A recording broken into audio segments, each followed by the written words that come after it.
Good afternoon, everyone. My name is Taylor Zavitz, and I'm a PhD candidate and sessional instructor in the sociology department here at the University of Victoria, as well as the current social media coordinator for the Animals in Society Research Initiative. I'd first like to acknowledge with respect the Lekwungen peoples on whose traditional territory the university stands, and the Songhees, Esquimalt, and Wasanic peoples whose historical relationships with the land continue to this day. Welcome back to a new academic year.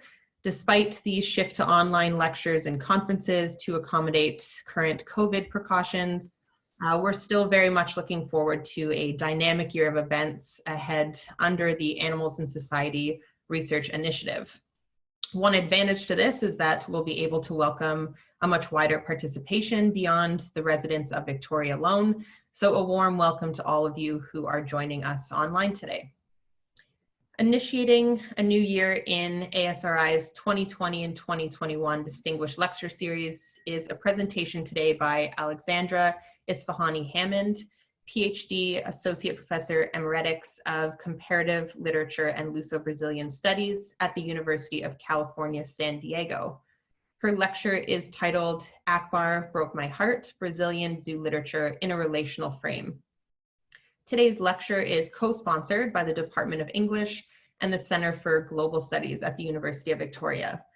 For information on other lectures in this year's series, please visit our website, and Holly's posting the link on the chat now for you to take a look at, as well as an email address for ASRI if you'd like to join our listserv and stay up to date with bi-monthly emails on news and upcoming events.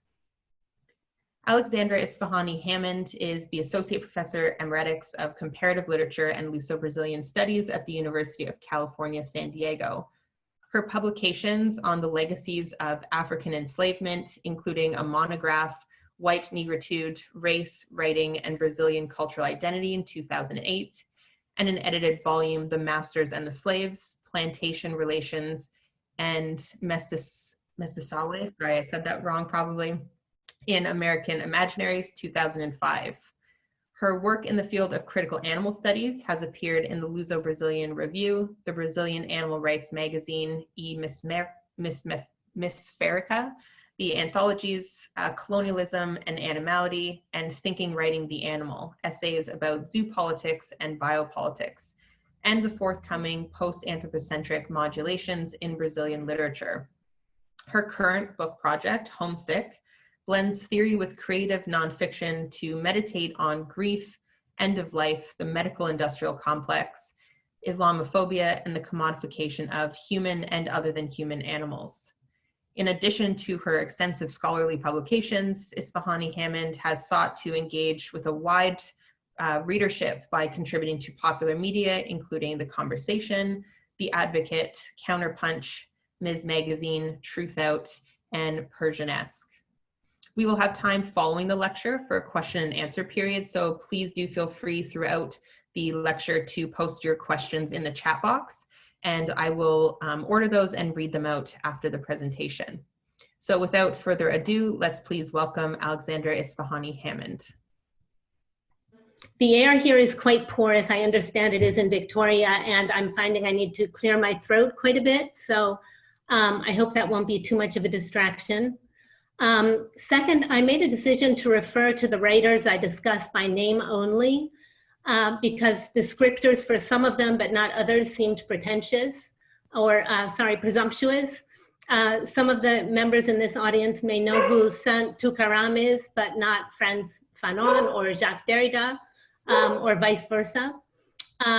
So at the same time, introducing them all seemed clunky. I realized this isn't a perfect solution, and I can make a works cited list available upon request.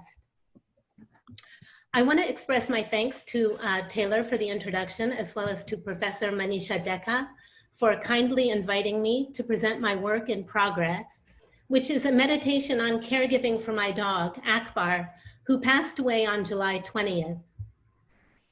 In the pages that I composed in the weeks since then, I contemplate his death in relation to the pandemic and states of emergency. COVID-19 that was passed from murdered animals to humans, as well as the pandemic of white supremacy. Framed by my meditations about Akbar's decline in tandem with these apocalyptic times, I look to literature for dialogue regarding the deadly nexus of other-than-human killability, anthropocentrism, and criminalization. Part scholarly paper, part eulogy, this lecture affords me a precious opportunity to metabolize my grief, abiding within the parameters of my relationship to Akbar while exploring politics, literature, Sufi mysticism, and even my dreams. I appreciate your indulgence and your feedback. To me, Akbar's death signified the end of the world. Because I couldn't fathom life without him, when he was diagnosed with cancer in 2018, I marked off time in 3-month increments as a strategy for staying present and not getting mired in anticipatory grief. In spring 2019, it looked like the longest he could possibly survive was until June. So I affixed an index card to my refrigerator door, announcing in bold magic marker, "A giant meteor will drop on June 1st, 2019. Akbar would almost certainly die within that time frame. Whatever days or weeks I was left without him would be bearable because they were finite. As each quarter passed, a new index card would go up. An asteroid will strike on September 1st, 2019. The Earth will shake us off on December 1st, 2019.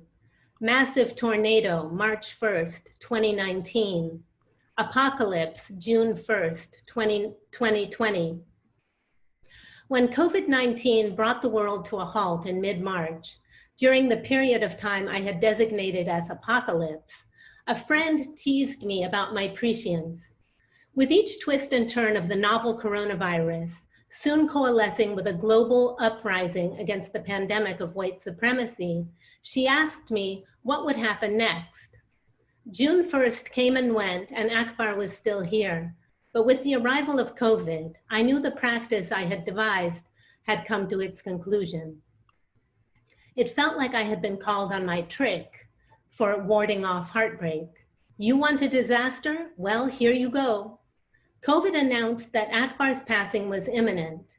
June 1st arrived and he was still with me, but the exercise was now redundant. I went through the motions of preparing a new index card, Tsunami, September 1st, 2020. A gigantic wave seemed anticlimactic, even gentle in a way, on the heels of the apocalypse, but I had lost inspiration. To speak publicly about Akbar's life and death as mattering in the midst of a global pandemic is to articulate a grief that is socially unintelligible. At a moment when COVID-19 is shining a light on foundational anti-Blackness, along with the comorbidities, hypercapitalism, and climate catastrophe, what of a dog? In the words of Sant Tukaram, I couldn't lie anymore, so I started to call my dog God. In 2005, an abandoned mongrel named Akbar, teetering on the edge of death with parvovirus, coughing up blood on a sidewalk, led me to critical animal studies. In my essay, Akbar Stole My Heart, Coming Out as an Animalist, published in 2013, I note that, quote, colonialism and slavery are sedimented in biological taxonomies.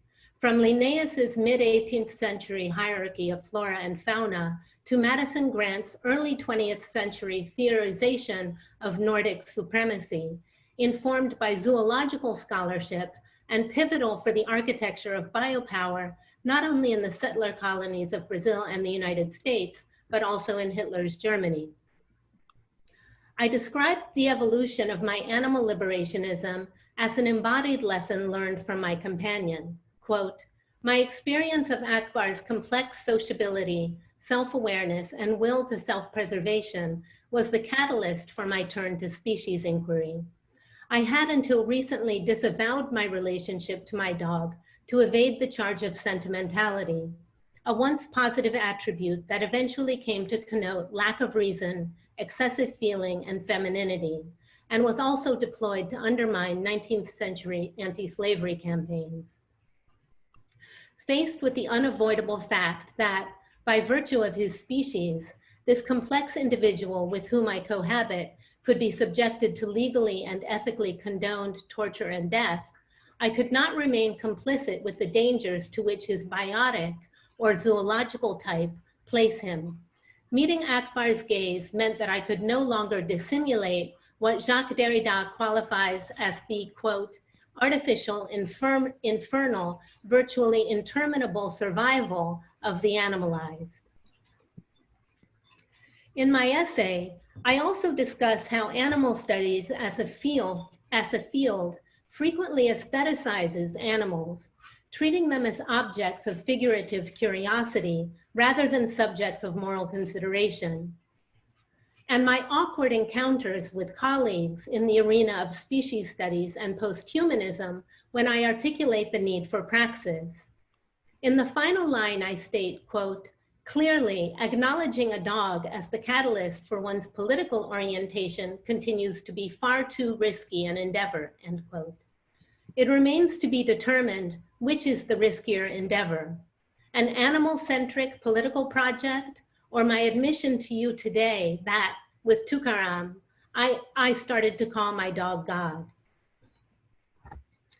The reflections about Brazilian zoo literature to which I will now turn are inspired by caring for Akbar and the care he provided for me. João Guimarães Rosa's short story, My Uncle the Jaguar, published in 1961, speaks to anti-colonial trans-species kinship. The mixed race narrator is a former wildcat hunter who becomes remorseful about the suffering he has inflicted on creatures he now acknowledges as kin. As Davina Marques observes, his empathic metamorphosis is signaled by abandonment of the colonial language, Portuguese, in favor of a blend of indigenous Tupi-Guarani, together with the onomatopoeia of the wildcat. Onomatopoeia is the creation of words that phonetically sound like or suggest the things they describe. Entering into a state of haunted rumination about his actions, remembering the graphic details of how each family member was stalked, ambushed, and destroyed, as Kurt Nimwenda-Ju notes, Rosa's narrator is driven to a state of what Tupi-Guarani call mive, or tapichua, meaning, quote, one who sees jaguars, a mental disorder that in the context of the story is also a state of resistance. The legions of murdered jaguars cause him to come undone, or as Frantz Fanon would have it, to burst apart. The narrator's embodied rejection of the human is reminiscent of Fanon's distillation of the explosion, quote, the explosion will not happen today. It is too soon or too late, end quote. Fanon describes a process of disintegration that is both linguistic and corporeal. On the one hand, he indicts the colonial grammar constituting Black people as unclean, fearsome, and monkey-like. Quote, it has been said that the Negro is the link between monkey and man, meaning, of course, white man, unquote, end quote. This syntactical breakdown is simultaneous with his fleshly undoing. Quote, my body suddenly abraded into non-being. I stumbled, I burst apart. Now the fragments have been put together by another self, end quote. Echoing Fanon, and indeed signaling his crucial import for critical animal studies, the mestizo wildcat hunter turned feline avenger laments the taming of Brazil's sertão, or so-called backlands, the indigenous genocide, and the marketing of jaguar pelts as hybrid trans-species yowls, meows, and roars mediate his unfolding from man to animal. This haunting is simultaneously inflicted by his patrilineal colonial ancestry. The legacy of the Portuguese Indian laborers dispatched to the Amazon to massacre the indigenous, then to work in the rubber trade, which, together with intensive animal agriculture, led to further indigenous displacement. Hated by the non-Indians, The narrator yearns for the indigenous matrilineage from which he has been disconnected since being left to live alone in the woods. He describes how good his indigenous mother was and how generously she cared for him, and his deep grief for her. He laments that he has been all alone since she died, without any help or protection. Our grieving narrator even falls in love with a jaguar, Maria, whose name is a version of his mother's, Mariara Maria, and clarifies that his mother was Tacunapewa Indian, not Cora, who were not only aligned with felines, but frightened of them.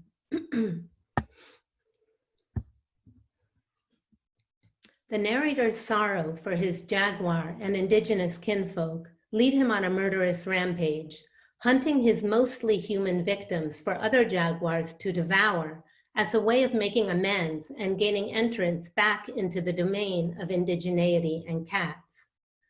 There are exceptions to his revolt, with those at the fringes of the colonial order not held liable.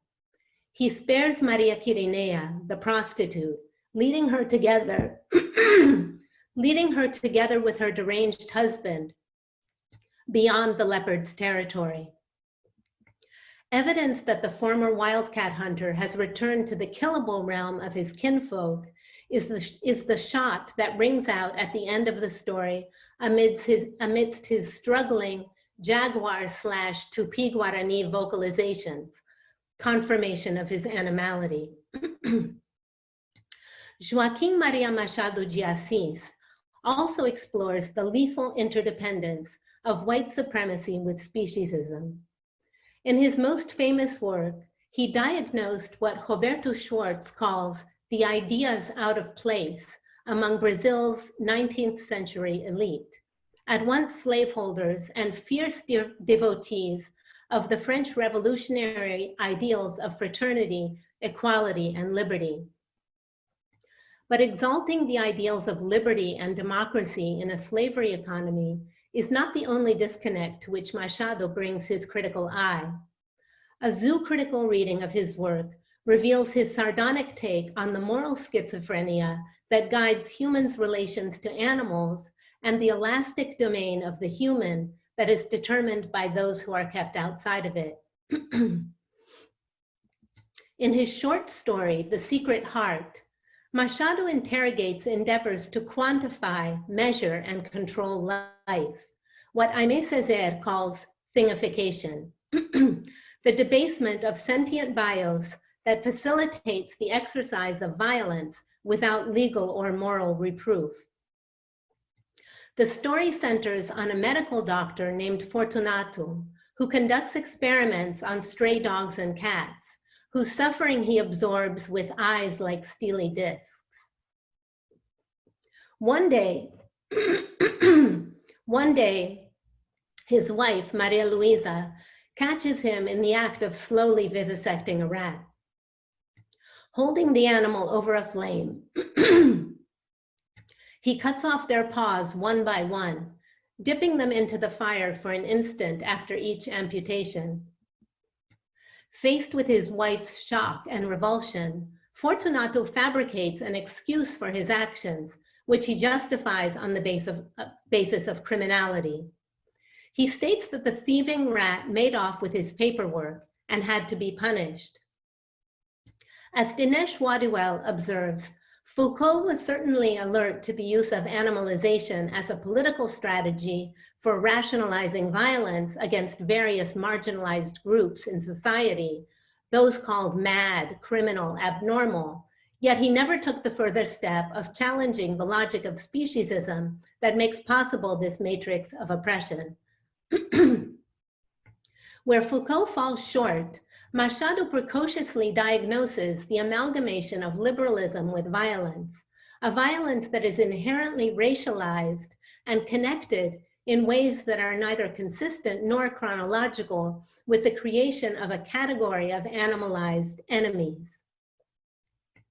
Fortunato's experiments are initially rationalized by animals' instrumental use and medical science's imperative to expand its gaze. A pursuit of knowledge premised upon the undoing of bodies, Yet once Fortunato is caught engaging in an act for which he cannot conjure a plausible scientific justification, he concocts an appeal to upholding the law. Criminalization is called into play when being an animal is not enough.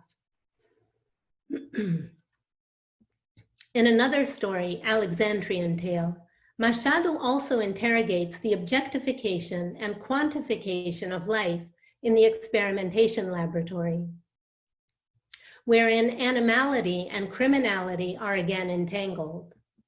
Two pseudoscientists set out on a quest to determine the essence of the human, which they believe can be found in other species. They vivisect vast numbers of rats, quote, very slowly, gradually inserting the scalpel until it touched the heart, for it was Stoiber's opinion that instantaneous death would contaminate the blood, destroy the sought-after essence, and thus render it useless for experimental purposes. In Alexandrian Tale, the zone of killability, which we could also call the zone of the microbe, expands as the zone of the human contracts. The barring of certain creatures from the realm of moral consideration begins with rats and culminates with certain humans, humans in the sense of Homo sapiens, who are determined to be both criminals and non-citizens, including ultimately the two scientists who are themselves accused of thievery and imprisoned awaiting the day of their vivisection. Like the hospital and the experimentation laboratory, the prison is a sphere where social and political power dictate whom will die. On the day the two scientists are to be vivisected, quote, the rats of the city celebrate, though the few dogs, turtle doves, peacocks, and other animals they invite refuse to participate. As one dog puts it, there will come a time when the same thing could happen to us.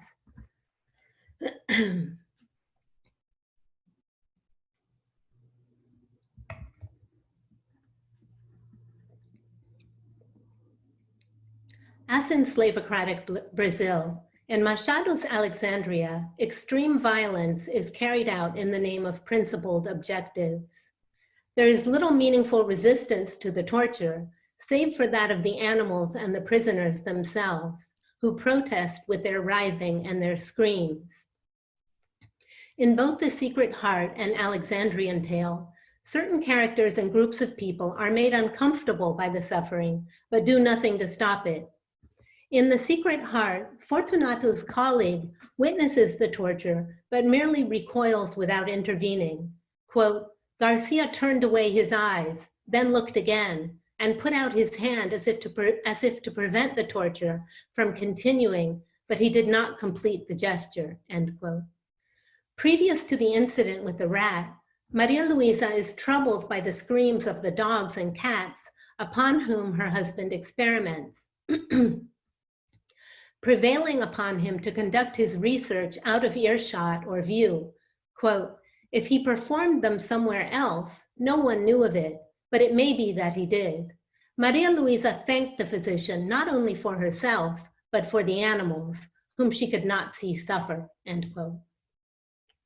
In Alexandrian Tale, the masses responded with extreme consternation to the scientists' agonizing experiments, but after circulating a few petitions, they forgot about it and moved on.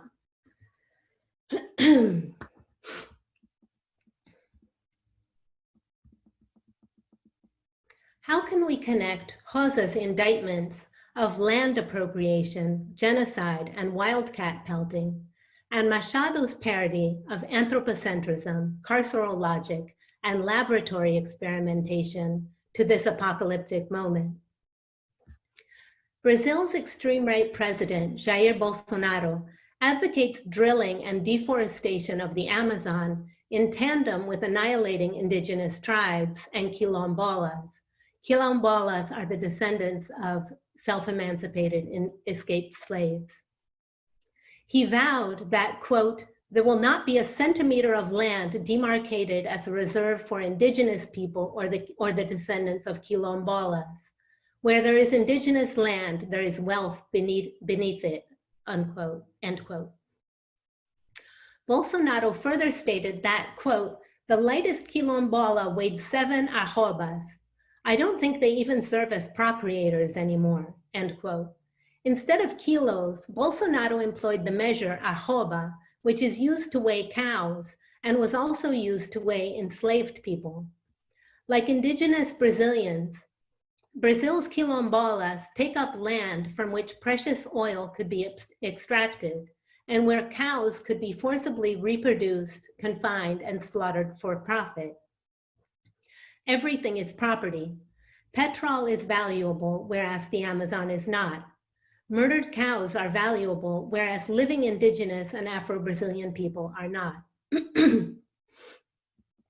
The status of the human in Bolsonaro's Brazil is enmeshed with questions of citizenship and criminality.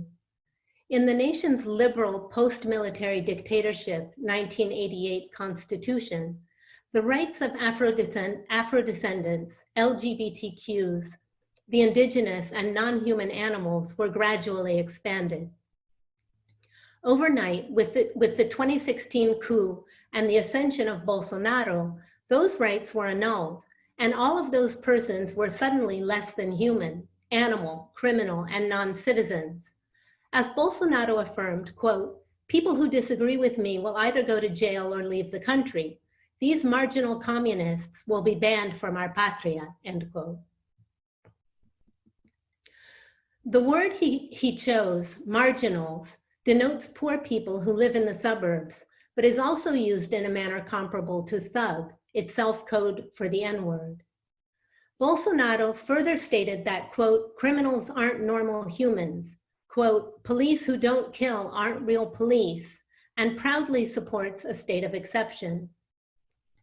The necropolitical economies of Machado's and Rosa's narratives are all too neatly played out by the Brazilian regime, even more so in the context of the pandemic.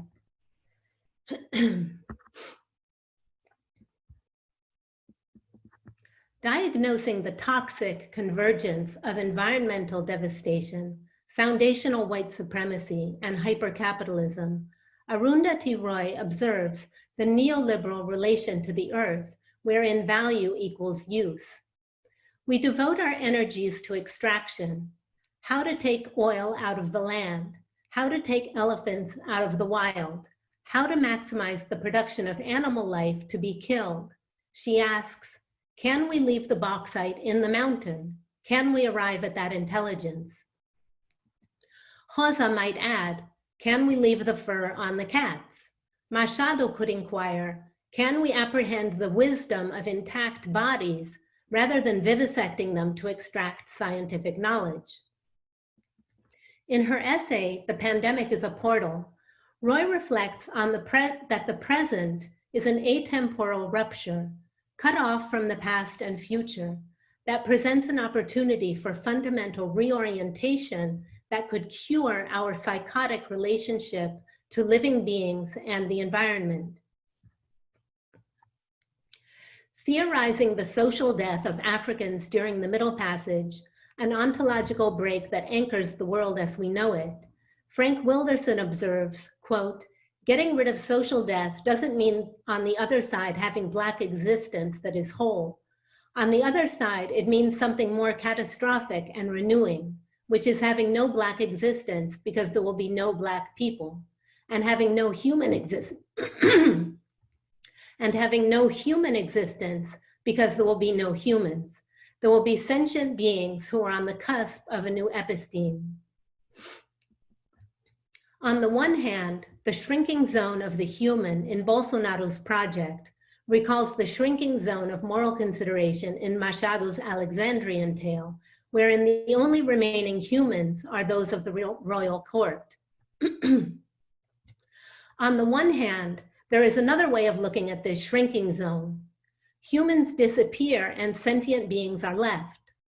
Rejecting the white father, Rosa's hunter turned feline points to the possibility not merely of human remorse for, not merely of human remorse for violence against non-Europeans and animals, but to the possibility of radical upheaval. Can we arrive at that intelligence?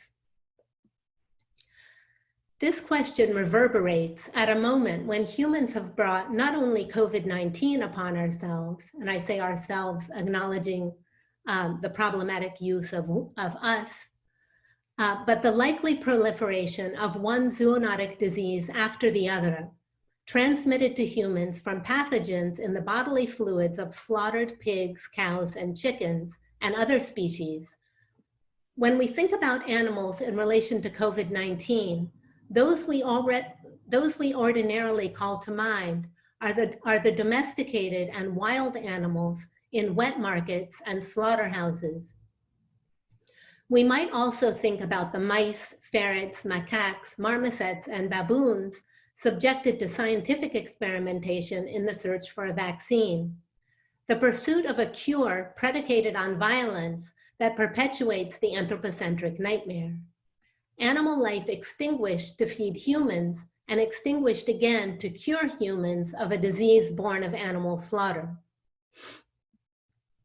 But for me, the animal most intensely on my mind in the context of COVID-19 is Akbar.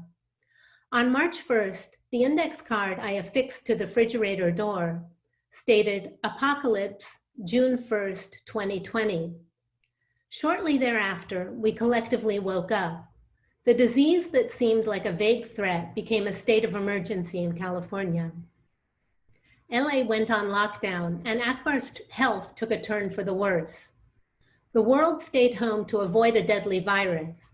I stayed home to attend to Akbar's decline. He had spirited episodes almost to the end, chasing his tattered ball, joining my other dog to charge the front door, even as his bark became feeble and hoarse. With every week of lockdown, Akbar became more fragile and cognitively impaired. I steered him in the direction he had been headed when he stopped in his tracks, extracted him when he got stuck walking under chairs, his body dysmorphia giving him the impression of being small enough to fit into tight spaces. Usually, I could quell Akbar's anxiety by holding him in my lap or swaddling him. When that didn't work, I accompanied him on his 4 a.m. forays, keeping stride with him as he wandered, redirecting him to keep him from colliding into furniture. In December 2018, when Akbar returned home from the hospital after 2 major surgeries, with a prognosis of merely days or weeks to live, our bond intensified. The tapping of his claws against the floor behind me took on new meaning. He wanted to be near me, yet I wanted even more so to be near him. I stopped in my tracks at every opportunity, kneeling down to hold his head in my hands. Are you following me? I'm following you, my love. Please know that. It is me who is following you. I transformed my apartment into an incubator, sound healing music, lavender oil diffuser, a nest by the fire, my 24/7 presence. Yoga mats lining the floors provided traction to keep his legs from splaying out. An obstacle course took up half the living room for days when he was up to doing physical therapy intended to slow muscle degeneration.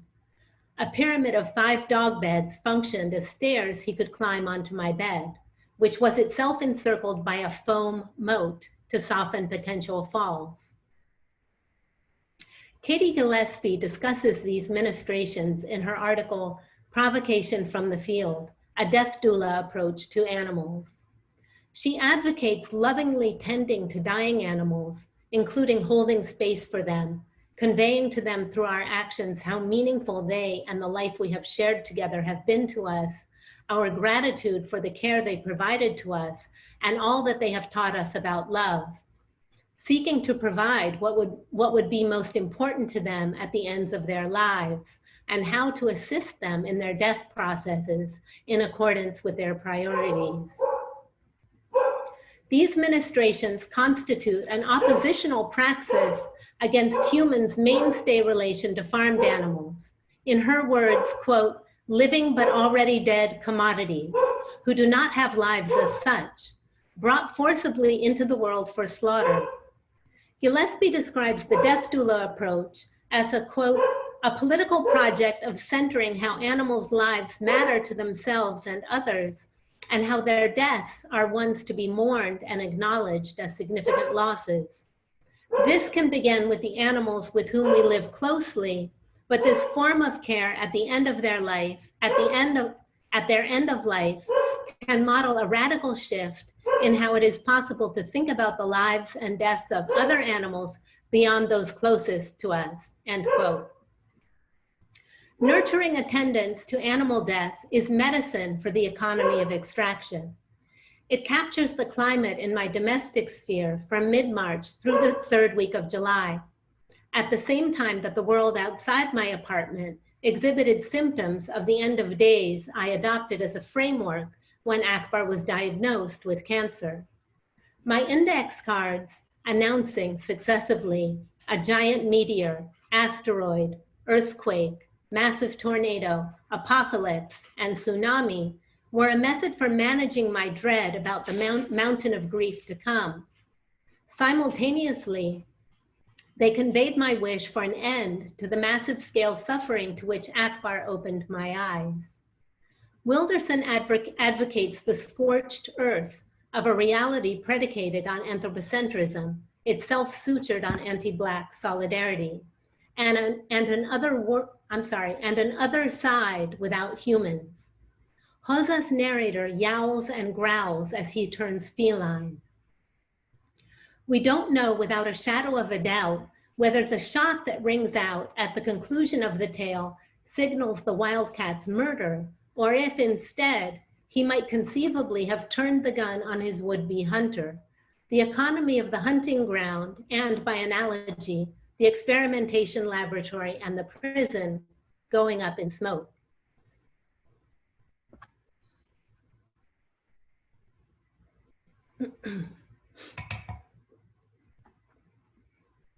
COVID-19 throws the pandemic of white supremacy into relief, not only via disproportionate Black and brown contagion, but also the viral policing of criminalized Black people, quote, treated like animals. It is impossible to ignore the synchronicity of a disease transmitted from murdered animals that literally takes our breath away, and the massive uprising against anti-Black violence spurred by Derek Chauvin suffocating George Floyd. The sounds and smells of the public sphere in the wake of George Floyd's murder, helicopters, fires, gunshots, and squad cars, suffused the interior of my apartment for weeks. My other dog, Aziz, wound up in the intensive care unit for 6 nights with a dire prognosis, but he pulled through. It was in the midst of this warlike zone, with its smell of ash, the frantic tempo of daily hospital visits, the panic of contending with the feeding tube in Aziz's neck, that Akbar's gaze changed. He had a faraway look. The bones of his temples protruded against hollowed cheeks. His fur lost its sheen, and he was seized by panic attacks the medications could not keep step with.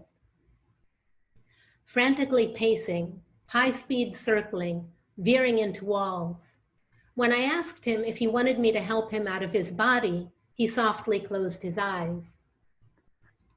Now caring for him would mean orchestrating to make his heart stop. For 19 months, I had been ministering to him in the hope of his making it to the other side of a succession of ailments.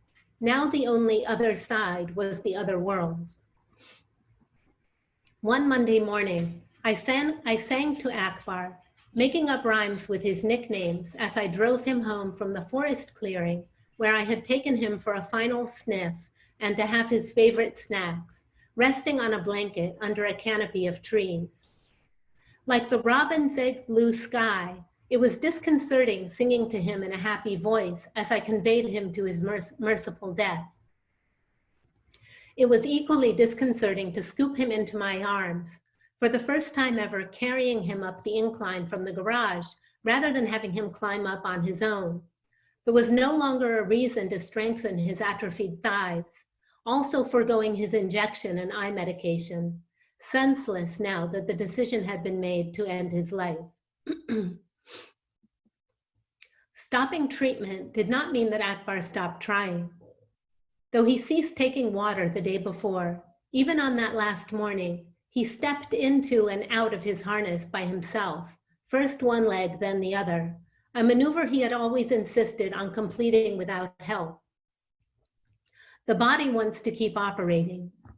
Flickers of vitality and cheeky independence persist even when the organs are breaking down. A few minutes after the vet administered the euthanasia medication to Akbar, curled against my chest, she placed the stethoscope to his sternum. "There's still a very faint heartbeat," she said, "so I'm going to give him another injection."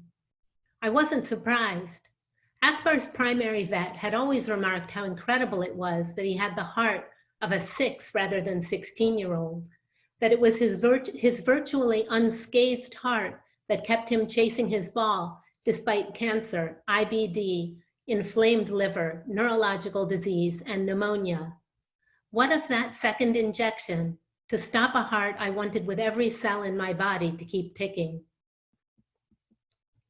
Reflections on the stories by Machado and Rosa afford me the gift of interlocutors, enabling me to articulate my experience of kinship and responsibility in dialogue with their indictments of the opposite, gratuitous violence against subhumanized sentient beings.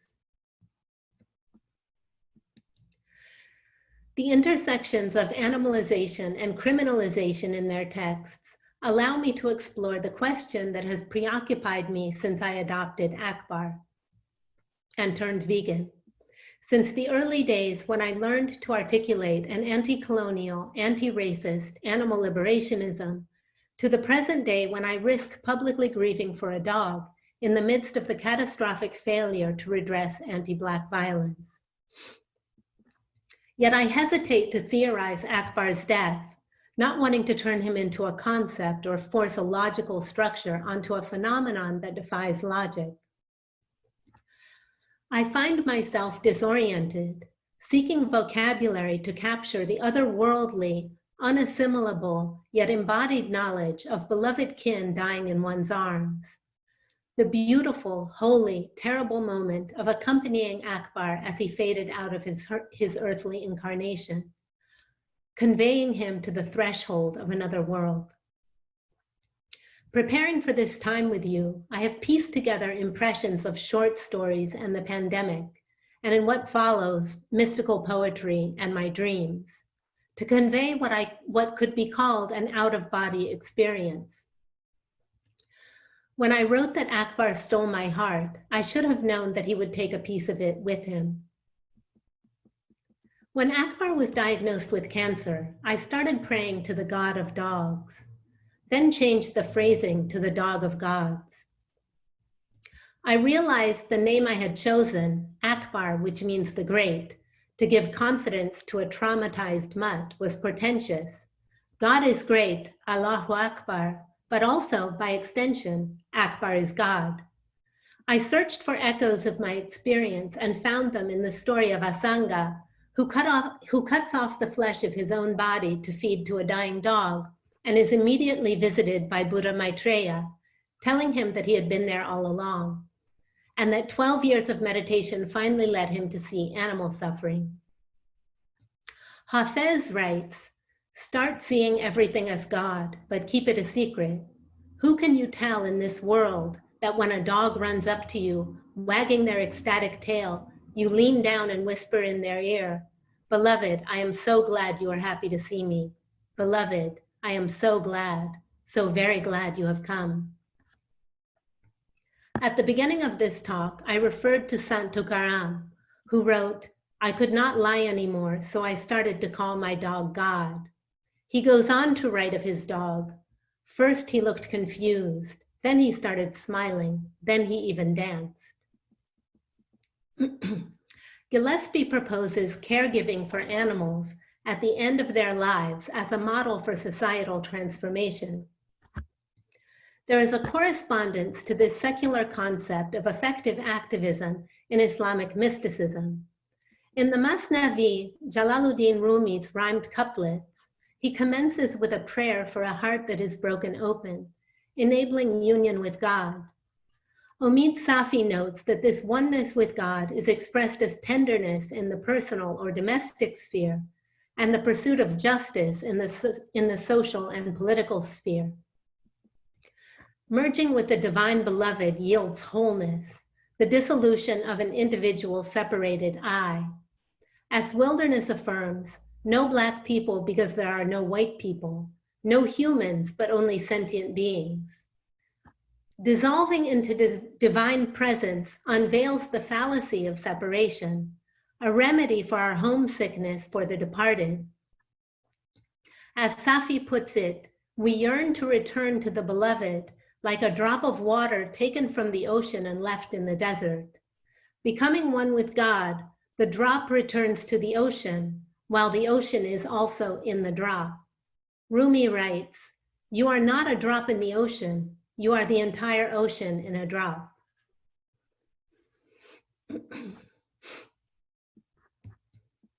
I've referred to the juxtaposition of physical locales, the incubator of my apartment, the streets flooded with protesters and squad cars. Both are sites of grieving as well as advocacy for a new frame. The shift from an economy of extraction, wherein everything is property, to an economy of care. In his article, Species Trouble, Judith Butler, Mourning and the Precarious Lives of Animals, James Stanescu dialogues with Butler's observation that, quote, "grievability is a presupposition for the life that matters," end quote. Stanescu hypothesizes the experience of walking down a grocery store's meat aisle, quote, "Suddenly the scene in front of you shifts. No longer are you seeing normal products of everyday existence. In front of you is the violent reality of animal flesh on display, the bones, fat, muscles, and tissue of beings who were once alive but who have been slaughtered for the parts of their body. This scene overtakes you and suddenly you tear up." Gillespie also engages with Butler's investigation of the vulnerability, yearning, and identity crisis induced by grief. "I think I have lost you, only to discover that I have gone missing as well." Martha Whitmore Hickman observes that the bereaved attempts to follow a loved one across the river, through the gates of heaven, into the luminous world of spirit, but that after a while we realize the search is futile. We are lost in a wood, calling for them, and they are not there. Like Orpheus, we seek to accompany the dead to Hades, eventually accepting that we must come back. But perhaps to go missing is not a problem. I'm reminded of spinning round on my heels to speak to Akbar. "Are you following me? I'm following you." To Butler's observation, "I went looking for you and discovered that I myself had gone missing." Rumi replies that we can be united with the one for whom we yearn in a new place, in this case, in a field, wherein there is neither you nor I. Out beyond ideas of wrongdoing and right doing, there is a field. I'll meet you there. When the soul lies down in that grass, the world is too full to think about. Ideas, language, even the phrase each other doesn't make any sense. In Towards a Philosophy of Care Through Caregiving, Carol Adams writes about the temporality of tending to the dying. Quote, "Caregiving opens up ineffable experiences of both immanence and transcendence. We were out of time," end quote. When my mother died, I felt that we were not only out of time, but outside of time. In my personal essay about her, Weeping Arms, I described the moment when the morticians attempted to wheel her body out of the room. Quote, "They note my hands fixed in place upon her face, my dumb expression, and ask if I would like some more time with her. But I am defeated, and we, she and I, are outside of time, in a place I have not yet located," end quote. When Akbar was in his body, I experienced this temporality as jet lag. Now time feels peculiar in a new way. Today marks 15 days since the tsunami was to arrive on September 1st. These feel like surplus days, the period since time stopped. The strangeness of this extra time blends together with the unfamiliarity of my physical environment, which is obviously intensified by the fact that the sky has changed color. California is up in flames and the sky is sepia in LA, while to the north it is blazing orange. Right after my mother died, I asked my father, who was a social scientist, an atheist, and had Alzheimer's, where she had gone. He replied uncannily, "I don't know, but it would be arrogant to think that this is the only plane of reality." Sufism instructs that this realm is a dream from which we can awaken to blissful unity with the beloved, and that our dream work provides guidance. Pir Zia Nayar Khan suggests that we behold this place as a curiosity. When you first wake up in the morning, look around and remind yourself, now I am here. The ocean returns to the drop, and the drop contains the ocean. Akbar left this realm in the middle of the 3-month period designated as tsunami, with its undertow of grief. One night, soon after he passed away, I dreamt he was a squirrel who went swimming in a stream. I lost sight of him, and the stream merged into a vast, dark ocean. I knew it would be impossible to find him, but I jumped in anyway. The sun was going down, the waves were mighty and high. I rode a large one, easily allowing myself to be drawn into and atop its power rather than getting pounded by it. But then I wondered if it had led me toward the shore or further out into the ocean. I didn't care, and it wasn't at all frightening, nor had Akbar the squirrel been struggling at any point. He had just gone for a swim. In another dream, a smiling whale was being lowered from a ship back into the water. The humans on the ship were helpers, not whalers. Her time away from the ocean had elapsed, and it was the hour of her return. For me, the ocean isn't closure or acceptance of death, but its opposite, an exploration or opening. When Akbar became ill, I sought a framework for approaching his decline, not only via the index cards that grounded me in the present, 1 quarter at a time, but also in Sufi mysticism. This is a body of knowledge in which I am a novice, and which answers to yet another layer of mourning. For the lost spiritual legacy of my maternal grandfather's Sufism, and indeed my non-European matrilineage, perhaps like Josa's hunter who turns into a wildcat. As Maria Esther Maciel notes, quote, "By not confining itself to rational language, poetry is a good place to access liminal spaces without any dichotomy, offering ways to access the other side of the barrier that separates us from the animal and from animality," end quote. For me, it has been an invitation to imagine another world while abiding in the threshold, to see through the smoke, so to speak, to the other side of this scorched earth. Thank you. Thank you so much, Alexandra. That was such a beautiful and heart-wrenching recollection at the same time. Thank you so much. So if anybody has any questions, we'll open it up. If you'd like to question in the chat box, and then I will read through any of the questions that you may have. Venetia has her hand up, so perhaps she has a question. Yes, Alexandra, thank you so much. You had me in tears, and I can't say how beautiful that was to listen to. And it was so rich also and generative in terms of ideas for scholarly reflection and just even, my own genre and discipline of legislative change. I was attending, and I know others here were as well, an animal law conference this weekend virtually, where we had a scientific panel talking about the question of the pandemic and the animals that are being experimented on just the utility, just the lack of utility of that, the complete uselessness. And then just statistics kind of going back decades in terms of the complete almost sheer uselessness of all animal experimentation. And even someone who had, like myself, who has kind of been researching and teaching on these things for many years, I was unaware of just how overwhelming the evidence is that animal-based models are not useful or effective. And so, but then I'm mindful also of like I'm reading We Are the Weather by Jonathan Safran Foer in anticipation of his kind of keynote talk at another animal law conference next month.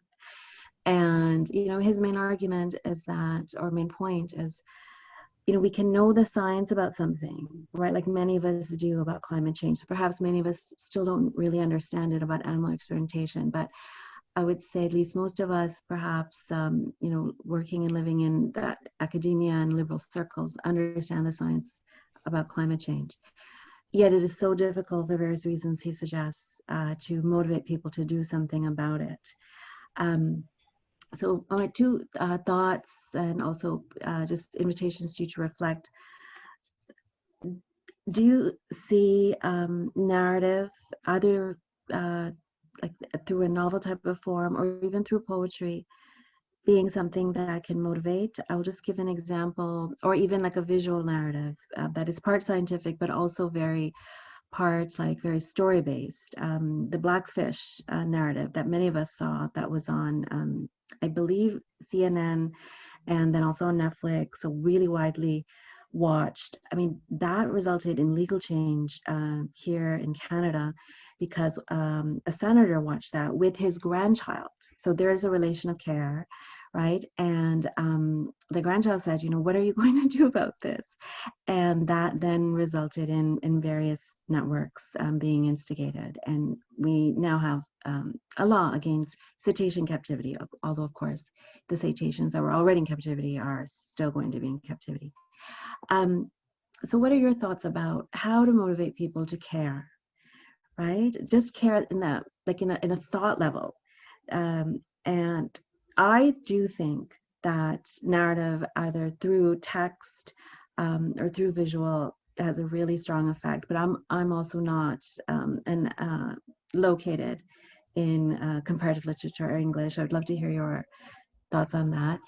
And I also wanted to mention like the work happening in feminist legal theory about mandated caregiving to bring about the kind of transformative change that you and Katie and others have talked about, not just in terms of end of life, but really at the beginning of life. So the mandated caregiving for young children, for example. So I do see like linkages there with that type of work. And I'm also very convinced that if we had, more responsibility distributed, proportionately as people could manage for caregiving, so that there's more respect for it and more take up and then more potential transformation, it would make a difference. So just your thoughts about the mandated nature of that in terms of actual legislative, requirement. Thank you so much. Manisha, I was coughing during the very last line of that. Would Okay. you mind repeating, please? Yes. Do you think it makes sense to mandate caregiving in terms of having some type of legislative requirement to care? Of course, sensitive to different abilities to care, but at least some type of general provision with appropriately framed exclusions for those who need them.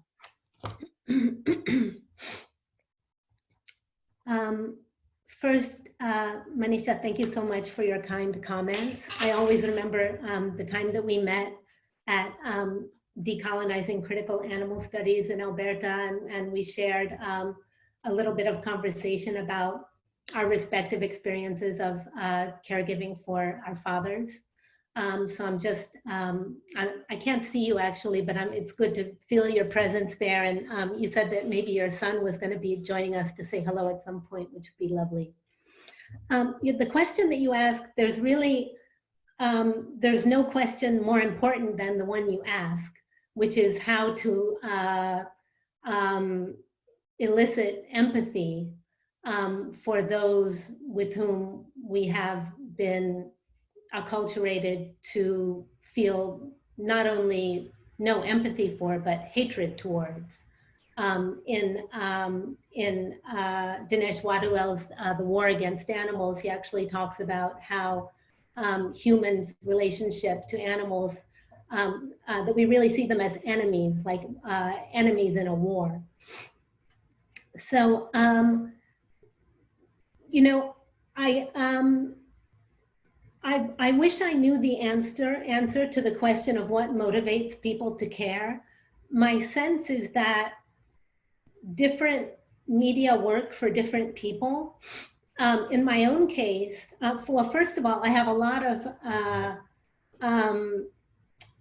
patience or empathy, I guess, myself, some understanding of the difficult process of coming to an understanding of, other species as, subjects of moral consideration. I was raised vegetarian, but it wasn't until the age of 42 that I put it together about milk and eggs also being, the results of, incredible amounts of suffering. And as we know, the dairy industry is even more, causes more suffering than, say, the beef industry.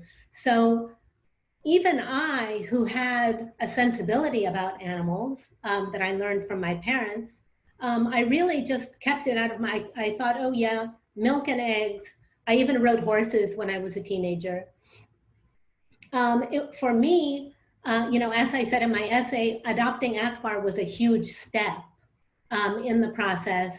And I actually took him with me to an animal rights conference in LA. And he and I sat and watched portions of the film Earthlings, Sean Monsoon's film Earthlings. And it was a few of those graphic scenes, together with having Akbar, having him at my side, and watching a few of those graphic scenes that did it. That was the end of it for me. And, there was no turning back. I simply couldn't,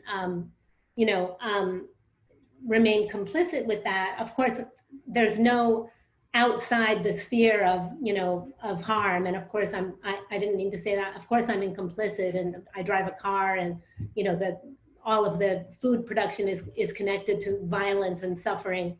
But at least I made a change of habits that leave some sort of mark. But I don't know, the graphic imagery got to me. It seems to me a lot of people turn away immediately. I'm pretty sure whenever I post things on social media that I think, God, if everybody could just see this scene of a calf being ripped away from the mother cow, they would all stop drinking milk, but they don't. It makes them mad. They think this is just propaganda. You create crazy, radical vegans spreading lies, and then they just unfollow you, and all the people who like and, write comments are the people who are already on board. So I have a lot of conversations with a friend who I think is in the audience today, who's a visual artist and activist. We talk about, employing visual imagery as opposed to the written word, and really what is most effective. I've tried sharing videos with friends, and they pretty much won't watch them. But I also, at one point, I took a chapter of The Lives of Farmed Animals, whose author I don't recall at the moment. I took a chapter which is really just a breakdown of the everyday life of cows, pigs, and chickens. And it's pretty unsensationalist. It's pretty, just objective. And about 12 pages long. And I actually mailed it with a chocolate chip cookie to a bunch of friends and asked them, here's a cookie, would you please read this and get back to me and we can have a conversation. Nobody wanted to read it. So it's just, it's a very difficult question, and I wish maybe someone else in the audience has an answer. As far as mandated caregiving, this is a term concept that I only recently became aware of, and I don't know very much about it at all. It sounds like from what you said and from the little bit that I've heard, I think that I am in favor of it. Of course, caregiving is very undervalued. It's feminized. It's labor that doesn't produce anything, doesn't produce wealth. And so, then caregiving for an animal is even more so, completely, undervalued. I know,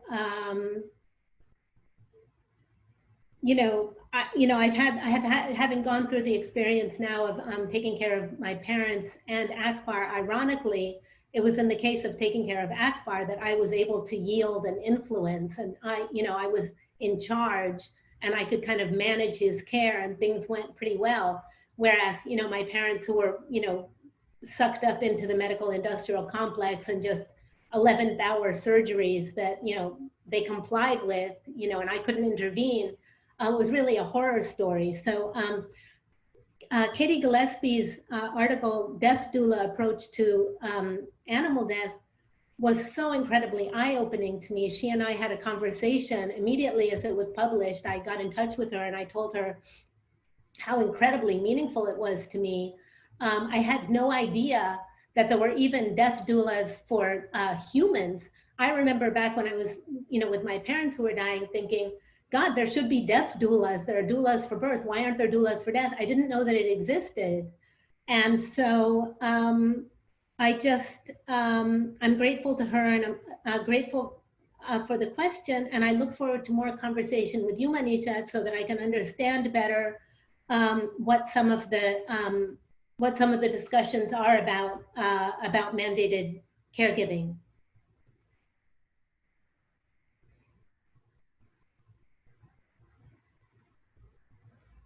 Thank you, Alexandra. We've got a couple folks who are just saying thank you so much in the chat. Thank you. Your timely message was so moving and inspiring. A question from Lincoln says, thank you again, Alexandra. Question, in the, I'm probably going to say this wrong, Sufi tradition, Sufi. As I understand it, as very much a non-expert, love is often said to attach to or represent the relationship between humans and the deity. The quotation you cited suggested either an other than metaphorical relationship of the text to human-animal relations in addition to or beyond the human-divine relationship. Would you please say more about how you read the Sufi literature in this regard? Okay, could you actually just go back and to the part about metaphorical and just repeat that, please? Sure. It says the quotation you cited suggested either an other than metaphorical relationship of the text to human-animal relations in addition to or beyond the human-divine relationship. I'm so sorry, just one more time. It suggested an, what about, can you say the part about metaphorical again? I'm really sorry.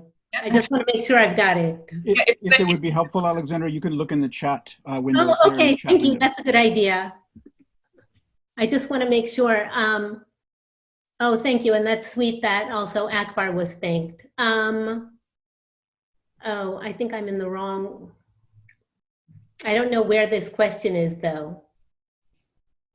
It's oh, okay, yes. Okay, yes.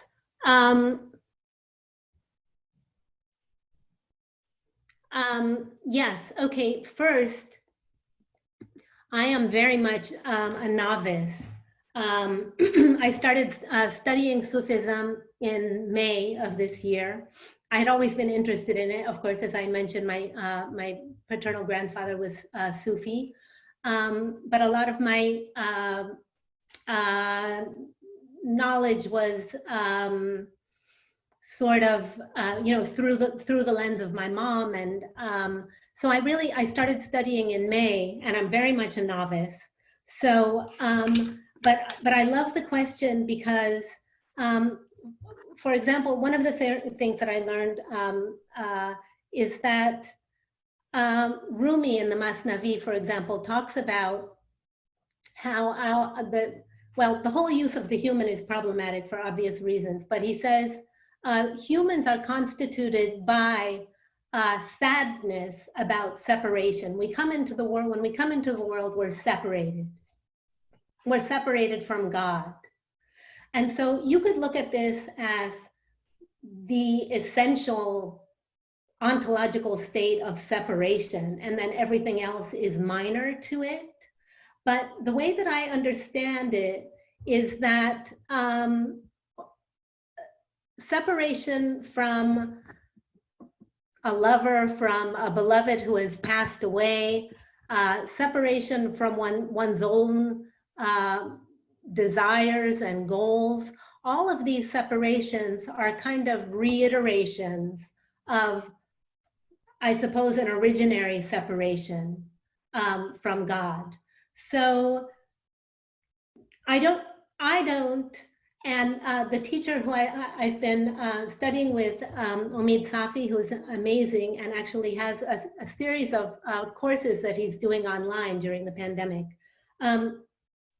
He doesn't situate them so much in a hierarchical way. So, for example, the question speaks to me because I'm tired of how, for example, often animals are used, well, in literature, as well as in spiritual texts as, metaphors for something else, symbolic of something else. Like even the story of the, the dog who, he cuts off his limb to feed to the dog. Well, I don't like it so much that then the dog disappears and the Buddha is there. Why not just keep the dog there and the dog is the Buddha, So I'm sensitive to this.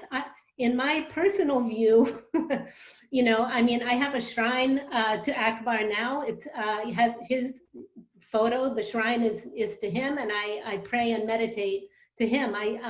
Like the ocean is in the drop is in the ocean. Is he a manifestation of God, or is God inside of him? I don't think it much, it's not that it doesn't matter, but I guess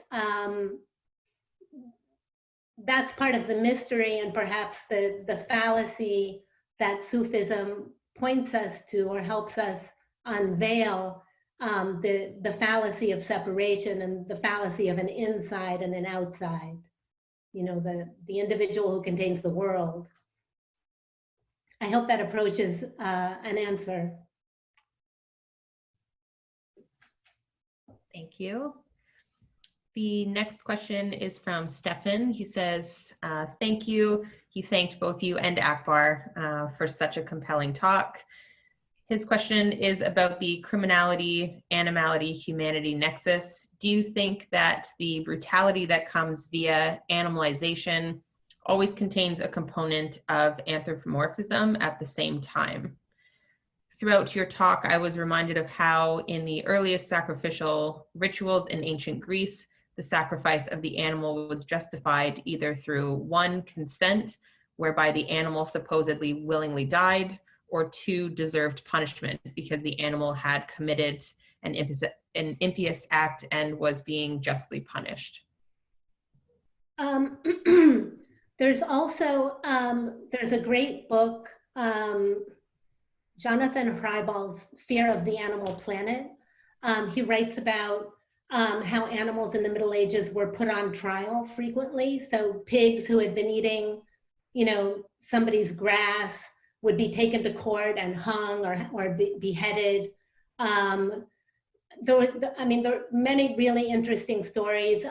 At some point, a swarm of insects who had been devastating some crops, for example, the whole swarm of insects were brought on trial. I don't know exactly how that happened. But do I think that there's always a kind of anthropomorphism?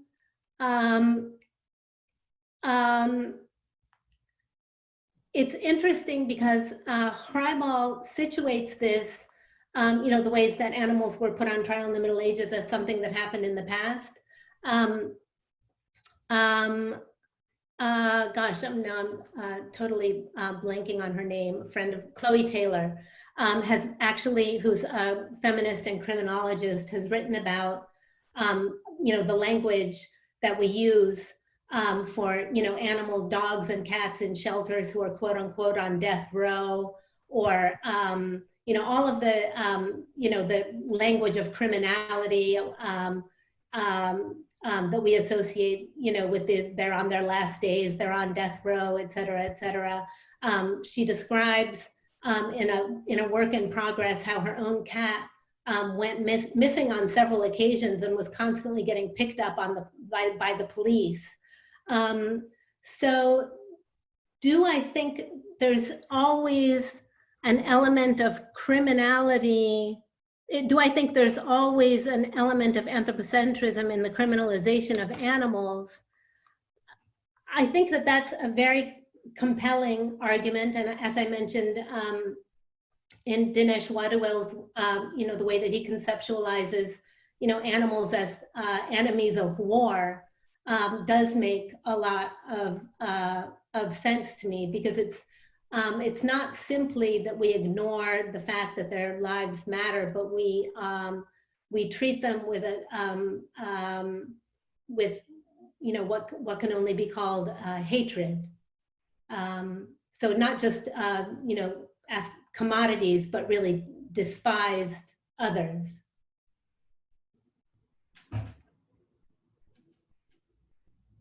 Thank you for that. So unfortunately, there are a couple more questions, but we are out of time for today. So Holly will provide you with the all the text in the chat for you so that you can see and the questions that were asked for you. So sorry to those that we were unable to get to. Again, thank you so much for the fantastic talk today. We all really, I think it was very moving for all of us. So again, thank you so much. Thank you for all of your questions. As well to those who have joined us. The next event of interest is the annual Animal Rights Law and Policy Lecture, which will take place on October 5th at 12:30 p.m. The poster is to come soon, and that will be delivered by Professor Angela Fernandez from the University of Toronto Faculty of Law. And also for anyone who joined late today, the video will be posted to the website later today as well, so that you can check back in and catch up on whatever you have missed. So again, thank you so much, Alexandra. It was fantastic, and thank you for all those that joined us today, and we hope to see you at the next talk as well. Thank you so much, everyone, for coming, and I hope that we can meet in person one day. Likewise, thank you.